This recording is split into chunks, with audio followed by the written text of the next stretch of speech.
할렐루야. 저는 정월 첫 주에 우리 교회 목표를 설정한 다음에 지금 4주차로 계속해서 10계명을 설교하고 있습니다. 그 중에 오늘 우리는 우리 세 번째 계명, 너는 네 하나님 여호와 이름을 망령되이 부르지 마라 라고 하는 말씀으로 함께 은혜를 나누려고자 합니다. 다른 번역 성경에는 너희는 너희 하나님의 이름 야훼를 함부로 부르지 못한다. 여호와 자기의 이름을 함부로 부르는 자를 죄 없다 아니한다. 이런 말씀입니다. 자, 한번 기억을 더듬어 보시죠. 우리가 10계명에 10계명이 있는데 첫 번째 계명이 뭐죠? 너는 나 외에 다른 신을 내게 두지 마라. 다른 신이 우리는 하나님만 섬긴다. 유일하신 하나님이다. 두 번째는 뭐죠? 너를 위하여 새긴 우상을 만들지 말고 위로 하늘이나 땅이나 어느 곳에 있는지 만들지 우상 섬기게 하지 말라. 세 번째 이름은 너는 내 하나님 여호와의 이름을 함부로 불러서는 안 된다. 자, 네 번째는 안식일을 기억하여 거룩하게 지내라. 다섯 번째 계명은 내 부모를 공경하라. 그러면 내가 내 하나님 내 여호와가 내게 주신 땅에서 내 생명이 길리라. 여섯 번째는 살인하지 마라. 생명이 제일 소중하다. 두 번째는 일곱 번째는 가지 말지. 간음은 신뢰를 깨는 아주 가장 무서운 게 간음이에요. 간음하지 마라. 여덟 번째는요, 도둑질하지 마라. 남의 것을 남의 소유를 인정해라. 그리고 아홉 번째는 내 이수에서 거짓 증거하지 마라. 우리 성도님들 다 계시네. 열 번째는 내 위의 것을 탐내지 마라. 이게 10개의 우리 생활 지침입니다. 하늘나라 백성들의 10가지의 생활 지침 중에 오늘은 세 번째, 하나님의 이름을 함부로 불러서는 안 된다. 제가 어리면 어른들이 묻습니다. 넌 네 집 자손인고 아버지 함자는 어떻게 되시나? 이렇게 물어보면 제 아버님 함자는 은혜 은자고요. 빛날치 한자입니다. 이래 이제 아는 찬이에요. 그러면 저거는 산 것이야. 그래서 왜냐? 위에 어른 자기를 잊게 한 그분을 허술하게 대하고 함부로 대하는 것은 곧 자기를 드러내는 게 아니라 자기를 깎아내리는 거라는 거예요. 우리를 지으신 하나님을 없수히 여기면 하나님도 우리를 없수히 여기신다는 거예요. 이거 굉장히 무서운 말씀이에요. 그래서 우리가 어려서부터 집안에서 아버님, 어머님 이름을 배우고 할아버지, 할머니, 그다음에 증조, 부증조, 다 이렇게 배우지 않습니까? 근데 요즘 아이들에게 할아버지, 할머니 이름, 조남이나 증조 이렇게 올라가면 좀 어렵죠. 그래, 가르치는 집들이 드뭅니다. 나 외에 다른 신을 내게 두지 마라. 내 마음의 주인은 나다. 나는 나다. 이게 여호와 하나님의 명령에 내 주인은 나다. 왜냐? 내가 널 만들었기. 너를 있게 한 것은 나이기 때문에. 두 번째는 그러므로 새긴 우상이 섬기지 마라. 하나님은 우상 속에 있는 게 아니라 스스로 계시는 분이다.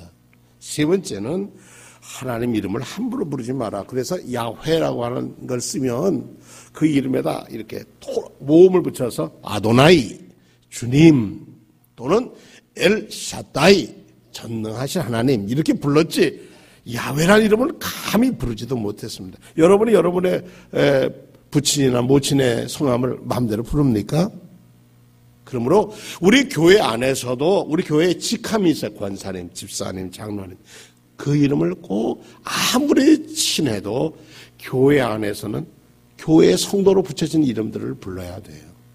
우리는 어려서부터 많이 본부리 와서 쟤는 누구다 금방 다 알지만 우리가 서로를 존경하지 않으면 그 사람이 저를 존경하지 않습니다.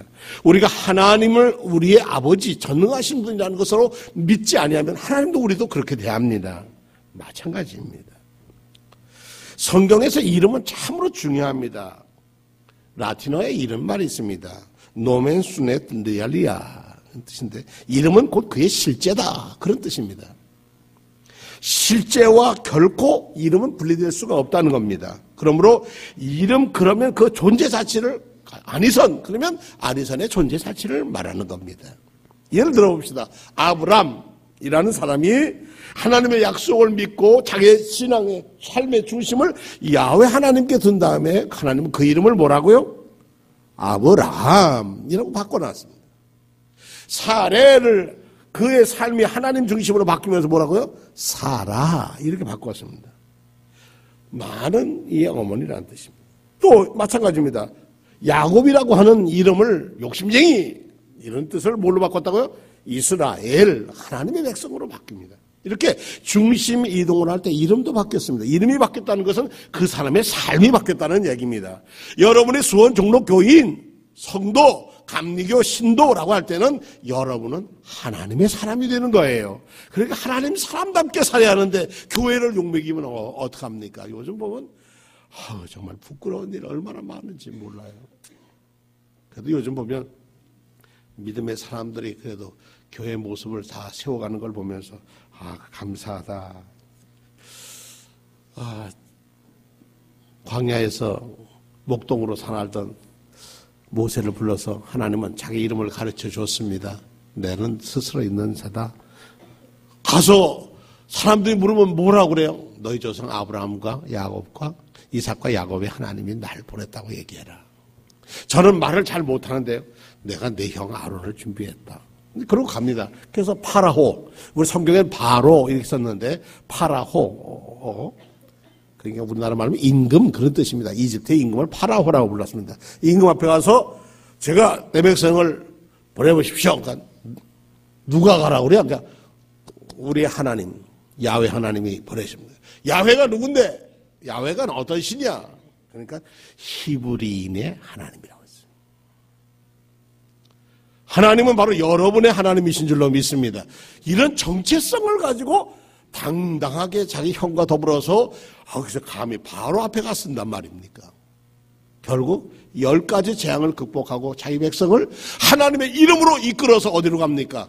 가나안 땅으로 옮기는 대역사를, 민족 대이동의 역사를 합니다. 민족 대이동의 역사를 할 수 있는 것은 이름이었어요. 그 이름이 야훼, 우리가 말하는 여호와 하나님의 이름이었어요. 그러니까 여러분의 삶이 여호와 하나님의 이름으로 살면 여러분의 삶이 여러분의 어떤 경우라도 광야를 지나서 약속한 가나안 땅으로 이끌으시는 하나님이시라는 겁니다. 이 구원자 하나님이 여러분의 하나님이에요. 그리고 저의 하나님이십니다. 그러니까 이름이라는 게 참 소중합니다. 나셋 예수 그리스도의 이름으로 명하노니 악마야 물러가라. 그럼 물러갔습니다. 저는 체험해봤습니다. 제가 전에 있던 교회에 어느 날 저희 속자님 한 분이 어느 집이 참 예수를 믿어야 하는데 교회를 가겠다고 자기가 말로 그러는데 안 온대요. 그래서 몇 번 신방 간다니까 이리 삐지고 저리 삐지고 오지 말래요. 그래서 갑자기 가자. 그래서 우리 신방대원과 함께 찾아갔습니다. 갔더니요 깜짝 놀라는 거예요. 자기가 교회 오겠다는 말은 했고 왔으니까 들어가 보니까 이 사람이 아주 동네 유명한 쪽집게 신내린 무당인데 어느 정도 쪽집게냐 그러면 이런 정도입니다. 아무개호 배 이름 있지 않습니까? 진성호 이번에 오늘 저 작업당하면 어디쯤 가가지고 몇 시간쯤 가면 고장 날 거야. 어디가 고장 나는 줄 알아? 유니버설 조인트가 딱 부러질 거야. 그럼 그거 떨어지면 여기는 없어. 저 부산 무슨 구 어느 철물점 어느 구석집 이 선반 몇 번째 가면 그거 있어. 거기 아니면 못 구해. 이 정도로 맞추는데 가면 진짜 맞는 거예요 그게. 여러분 이거 대단한 거예요. 이런 쪽집게 사람들이 꼼짝을 못하죠. 그러니까 사람들이 오늘 배 나가면 그렇다 하면 안 나가는 거예요. 겁이 나가지고. 그러니까 동네에 그런 사람이었는데 이 사람이 대감신하고 동자신을 섬겼어. 그런데 이제 남편이 배를 고기를 잡고 오면 이제 상을 딱 차려놓으면 자기는 누구예요? 대감이야. 남편은 뭐예요? 쫄병이야. 그래서 야 네가 대감 앞에서 네가 폼 잡냐? 어떻게 밥상을 네가 받아? 그러면 남편이 오라 합니까? 그냥 놔둡니까? 그러고도 살았어요. 그러다 어느 날 남편이 고기를 잡고 딱 돌아왔는데 여러분 축항장이라고 그래. 배 내리자마자 급살 맞아서 죽었어요. 그 자리에서. 무슨 병인지도 모르고 그 자리에서 죽었어요. 그러니까 이 사람이 화가 난 거예요. 내가 대감신하고 동자신 잘해달라고 빌었는데 네가 나를 배신해? 내 남편을 데려가? 나 교회 갈란다. 그 입 말 한마디. 나 예수 믿을란다. 나 신 바꾸겠다. 잡신해서 신 바꾸 자기 입으로 내는 것을 저희 권사님이 들으신 거예요. 여러분 그 입이 하나님의 사람으로 바뀌는 거예요. 갔더니 여러분들 한번 제가 여러분들에게 마귀 들린 분이 있는가 한번 이 시간 한번 점검을 좀 해보겠습니다. 저는 분별할 수 있는 능력을 하나님이 주셨습니다. 한번 따라 해보십시다. 저 친구는 보세요. 여기 마귀 들린 분이 있는가 제가 좀 보려고 그럽니다. 따라합니다. 전능하사 천지를 만드신 하나님 아버지를 내가 믿사오며 여기 안 계십니다. 이 말을 못합니다. 하나님 아버지 이름을 부르지를 못합니다. 나사렛 예수 이름을 입에도 올릴 수 없습니다. 여러분 놀라지 마세요. 함께 고백하고 나니까 나가겠대요. 나간다고. 어디 나가냐니까 문 열어달라서 문 열어서 저는 방문 열어주는 줄 알았어요. 그랬더니 그게 아니라 요만한 문갑 위에다가 초코파이 뭐 이렇게 싹 쌓아놨어요. 그게 뭐냐 그랬더니 동자신 섬기던 거예요. 싹 끄집어내다 불 다 태우고. 근데 불 태우다가 제가 손을 조금 다쳤어요. 그래서 손 좀 씻어야 되겠네 했더니 밖에 나가지고 싱크대에 가서 제가 딱 쳤는데 보니까 싱크대에 쌀하고 또 향을 딱 꼽아놔서 이건 또 뭐예요? 그랬더니 아이고 또 걸렸네. 그날 아침에 향 꽂고 대감시민한테 그때 당신 나 잘 안 해줘서 나 오늘 우리 목사님이 오신다고 그러는데 그 맞추잖아요. 나 그랬더니 나는 어디로 가라고 나는 어떡하라고 그러더라는 거예요. 그러니까 그것도 싹 뒤집어 놨고 내쫓았죠. 근데 이제는 이제 안 내쫓습니다. 저는 이제 내쫓으면 안 돼. 내쫓으면 나가서 해코지를 또 해. 딴 사람한테. 그러니까 어떻게 하면 되냐. 나세 예수의 십자가에다 묶어놓으면 돼. 아멘. 그런데 여러분 중요한 게 여러분의 마음이 하나님 중심으로 되어 있지 않으면 이런 게 위험이 다 와요. 목사라고 안 오는 것도 아니고 장로 감독이라고 안 오는 게 아니에요. 누구에게나 올 수 있는 거예요. 이거 정말 중요한 거예요. 저는 그런 귀신 들린 사람은 2번을 주 예수 이름으로 제가 한 게 아니고 예수님 이름으로 내쫓아버렸어요. 근데 교회로 오면 예배를 드리다 보면 자꾸 들락들락해요. 그래서 저 사람이 왜 그런가 그랬더니 그 권사님이 또 그런 거예요. 그런 게 아니라 밖에서 동자신이 와가지고 엄마 나는 어떻게 하고 부른다는 거예요. 그러면 예배 듣다가 자꾸 예배를 못 드리게 이제 다 끌고 나가는 거예요. 그래서 딱 예배 끝나고 그래 앉으세요. 그러고서 딱 안수기도 했더니 아이고 들켰네. 이번에도 또 들켰네. 지난번 거기가 주문진 소돌이라는 해수욕장 앞인데 지난번 지나가는 길에 집 들렸더니 아무도 없더라고요. 어떻게 신앙생활 잘하는가. 여러분 주인이 바뀌면 주인이 없으면 다른 것이 자기 주인 노릇해요. 마귀가 욕심, 정력 이런 것들이 우리를 사로잡아서 하나님의 자녀로서의 삶을 살지 못하게 해요. 그래서 우리는 예수 믿는 사람은 떳떳하게 살아야 돼요. 우리 삶의 주인이 하나님이셔야 한다는 말입니다. 아니 대그룹이 점쟁이 말만 듣고 했다가 몇백억이 날아갔다잖아요. 그거 하면 돈 많이 벌 줄 알고 뭐 저축은행에까지도 돈 갖다 썼다 그러잖아요. 잘 모르겠어요. 그 사람들 점쟁이 말 들었다 뭐예요? 그 사람들에게는 푼돈인지 모르겠어요. 하나님의 이름을 함부로 부르는 것은 죄 없다 안 한다 그랬어요. 여러분의 주인이 여호와 하나님이시기를 축원합니다. 다른 신 섬기려고 하신 분은 이 자리에 계시지 않는 분들입니다. 조금 부끄러운 얘기입니다만 저 미국 사람들은 욕을 할 때 하나님의 이름을 씁니다. God 이거 아주 나쁜 말인데 하나님이 저주하기를. 또 일하다가 속상해서 제기를 그러면 뭐라 그러냐면 지저스 크라이스트 그런단 말입니다. 왜 예수가 제기럴이 됐는지 제가 영어 공부한 사람한테 물어보니까 모르겠대요. 그런데 여러분 농담을 하더라도 하나님과 주님의 성삼위의 이름 가지고 농담하지 마시기를 축원합니다. 이거 하나님 기뻐하지 아니하십니다. 여러분들 농담할 때 여러분의 부모님, 할아버지 이름 가지고 농담해 보세요. 아니 뭐 멀리 할 것도 없어요. 여러분의 아버님, 친정아버지, 친정할아버지 그분이 어땠다고, 그분이 옛날에 동네에서 무슨 별명이 있었다고 그 별명을 새카만 아이들이 그 별명 불러보세요. 그건 할 일이 아니에요. 어쨌든 예수 이름으로, 예수 그리스도의 이름으로, 성령의 이름으로 성경을 소멸케 하는 자는 용서받지 못한다고 그랬어요. 두 번째로 하나님의 이름을 욕되게 하는 경우가 있습니다. 이거 하나님의 이름을 욕되게, 내가 하나님 앞에 맹세하는 거예요. 내가 성경을 올려놓고 맹세할 거야. 이러고 얘기를 했는데 얼마 지나면 그게 거짓말로 드러날 때, 이건 하나님 앞에, 우리 뭐 기업을 선전할 때 신앙적인 고백은 할 수는 있어요. 그런데 하나님의 이름을 팔아서 자기의 이익을 구하려고 하는 것도 용서받지 못할 죄다. 이것도 죄업도 아니한다. 제가 어떤 게 부목사 시절에요. 어떤 분이 왔는데 한 두 주는 잘 나와요. 근데 또 안 와요. 얼마 있다 보니까 딴 교회가 있어요. 왜 그러냐니까 자기 장사하기 위해서 이 교회 저 교회 다니면서 이름을 다 걸어놓고 자기 사업을 하겠다는 거예요. 부끄러운 얘기 하나 하죠. 뭐 옛날에 한국에 온로비 사건이라는 게 있었어요.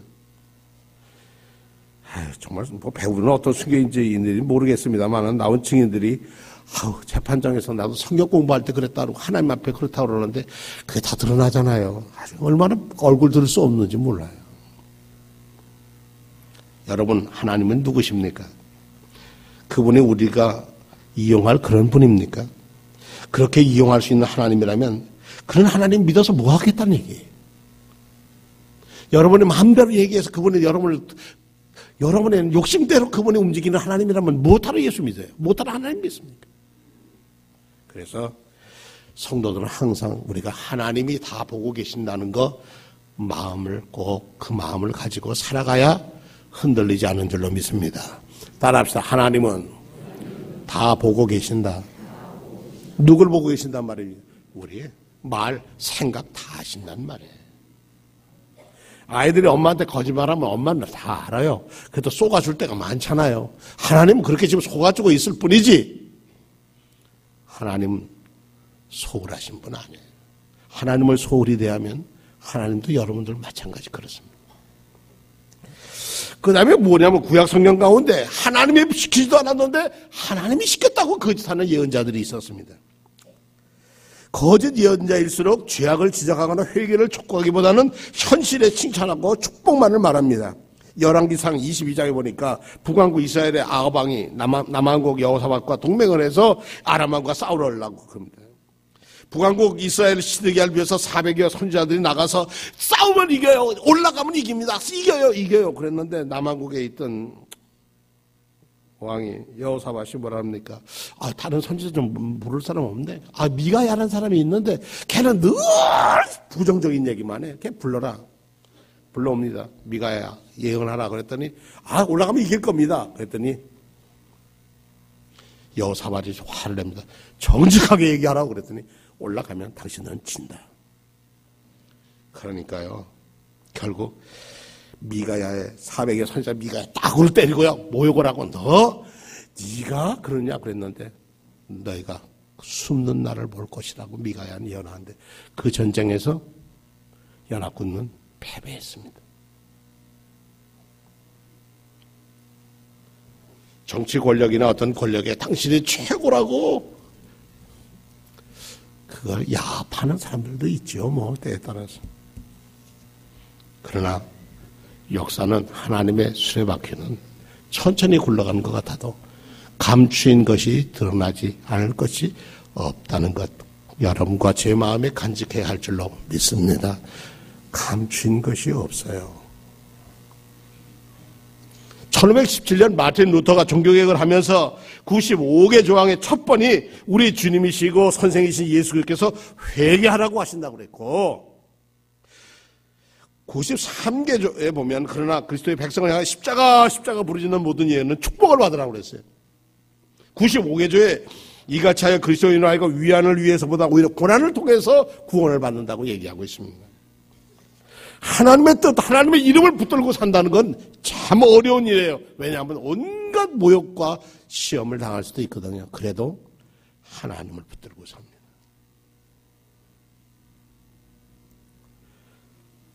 하나님의 이름을 소홀히 하면, 망령되다는 것은 없이 여기면 하나님은 죄 없다 하신다는 거예요. 독일의 신학자고 설교가인 헬무트 틸리케라고 하는 목사님이 쓴 책이 아주 우리 학교에서는 좋은 교과서로 쓰입니다. 이분이 한 번은 이런 글을 쓰셨어요. 2차 대전이 끝나고 어느 가정에 믿음이 좋은 가정이라고 해서 초대를 받아가서 차를 나눴대요. 근데 그 집에 가보니까 미군들의 폭격을 해서 집이, 아름다운 집이 많이 부서졌더래요. 참 이런 집이 부서져서 안타깝네. 그랬더니 그 교회 임원인데 이런 얘기 하더래요. 목사님, 안타까워하실 필요가 없어요. 그래서 목사님은 이 사람이 얼마나 믿음이 신실하고 겸손하게 하면 이렇게 대답할까? 안타까워하실 거 없다고 그럴까? 그래서 왜요? 그랬더니 하나님께서는요, 나에게 꼭 필요한 방들만 남겨주셔서 전쟁 후에 피난민을 받아들이지 않아도 괜찮게 돼서 그래도 괜찮아요.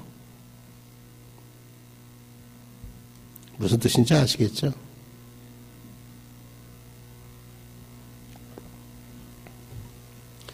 피난민을 받을 수 있는 방, 그거까지 없애고 우리 둘만 살게 했으니까 감사다.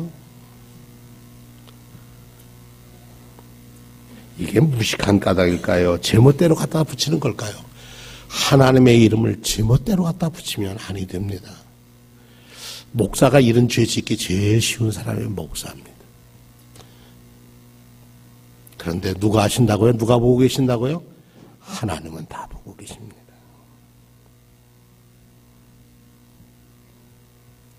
네 번째로 하나님의 이름을 망령되이 일컫는 자는 보편적인 모습이 있는데 그저 입으로서는 하나님 이름을 부르는데 손발이 살아가는 것은 세상 사람이야. 이건 웃자고 하는 얘기입니다. 어느 책에 보니까 유머 책에 이런 게 있어요. 인류 역사에 가장 영향을 끼친 사람 순위를 매겼대요. 그랬더니 1등 누구라고요? 여러분 혹시 아시는 분 계세요? 1등 그때 마호메시 1등, 2등 예수, 3등이 뉴턴이래요. 그래서 이상해서 왜 예수님이 1등이지 2등인가 그랬더니 그를 따르는 사람들이 그의 영향력을 볼 때 무슬림들이 더 잘 따른다는 거예요. 알라 이름 앞에서는 더 잘 따라서 마호메시 1등이고 예수 믿는 사람은 그거 잘 따르지 않더라. 그래서 2등이다. 여러분 무슬림이 16억이 있다고 그래요. 우리나라에 아주 여러 가지로 지금 침투하고 있다고 그래요. 어쨌든 여러분에게 받기 전 여러분은 누구의 사람? 하나님의 자녀. 여호와 하나님의 자녀라는 긍지를 가지고 사시기를 축원합니다. 악한 영이 여러분의 마음을 붙들지 못하게, 제 마음을 그 섭섭한 마음이나 정욕의 마음이나 무엇이 저희들의 마음을 붙들지 못하게 무엇보다 지킬 것은 내 마음이니 이에서 내 생명이 남이라 그랬어요. 이 한 주간 여러분 마음을 뺏기지 않으시기를 축원합니다. 주님이 여러분의 마음의 주인이 되시기를 축원합니다. 정리하겠습니다. 우리가 이 세상 살아가면서 하나님 없이 우리가 어떻게 산단 말입니까? 하나님 없이 사는 것은 지옥 생활하는 거나 같습니다. 참으로 그리스도의 향기를 드러내는 사람이 아름다운 사람입니다. 오늘 제가 화면을 못 띄웠습니다만은 2차 대전 당시에 일본의 믿음의 사람으로 존경받는 사람이 있었는데 가가와 도요히코라고 하는 목사님이셨습니다. 한자로는 쓰면 하천풍원이라고 씁니다. 1888년에 태어나서 1960년에 세상을 떠나셨고 일본 사람으로는 자유당 시절에 이승만 대통령의 초청으로 처음으로 한국 땅을 밟았던 일본의 전후에 제일 먼저 일본 사람으로 사과했던 사람입니다. 이 가가와 도요히코라고 하는 분이 첩의 소생이었고 참 험하게 살았는데 구세군에 나팔 부는데 예수 믿고 구원받으라고 그러니까 첩의 자식도 구원받습니까? 그랬대요. 아무리 하면 누구든지 구원받습니다. 그러니까 절에서 어려서 자랐다고 그래요. 그래서 예수 믿고 가난하고 어려운 사람을 돌봤던 그런 목사였습니다. 그런데 어느 날 천황이 초청을 와서 궁성에 들어가게 됐습니다. 천황 폐하를 아련한 거예요. 그때 가가와 선생에게, 일본 사람은 목사를 선생이라고도 부릅니다. 센세이. 이렇게 물었답니다. 여보시오, 가가 선생. 도대체 예수가 사람은 어떤 사람이요? 그때 가가가 또 도여있고 이 목사님이 고개 숙여서 한참 묵상 기도를 한 다음에 이렇게 대답했대요. 그리고 그 기도에 이렇게 묵상으로 이렇게 기도했대요. 주님, 참으로 죄송합니다. 그러고선 뭐라고 얘기했냐면, 천황폐하 나사렛 예수라는 분을 아시려면은 저를 보면 아십니다. 누굴 보면 안다고요? 저를 보면 아십니다. 그랬더니 이 천황이 무릎을 치면서 2000년 전 나사렛 예수를 닮은 내가 동양의 성자가 된 걸 보니 나는 나사렛 예수가 얼마나 위대한 사람인 줄을 알겠다. 나를 보면 예수가 누구인지를 볼 수 있습니다. 이것도 우리가 바라는 거 아니겠습니까? 누굴 보면 그 집안의 사람인 줄 알겠다. 그 집 사람 맞아. 그 집은 대대로 그리스도 안에서 덕을 베풀고 사랑을 베풀고 나라와 민족과 누구 앞에서 떳떳하게 살았다. 그때 그 부모가 얼마나 존귀한 이름이 됩니까? 하물며 온 우주 만물을 창조하신 하나님의 이름을 망령되이 일컫는 자는 죄 없다 아니하신다고 했습니다. 하나님의 자녀된 우리가 우리 아버지의 이름을 거룩하게 영광을 돌리는 이름으로 고백되어지는 저와 여러분 되기를 축원합니다. 다 같이 신앙을 고백합니다. 나는 전능하신 아버지 하나님, 천지의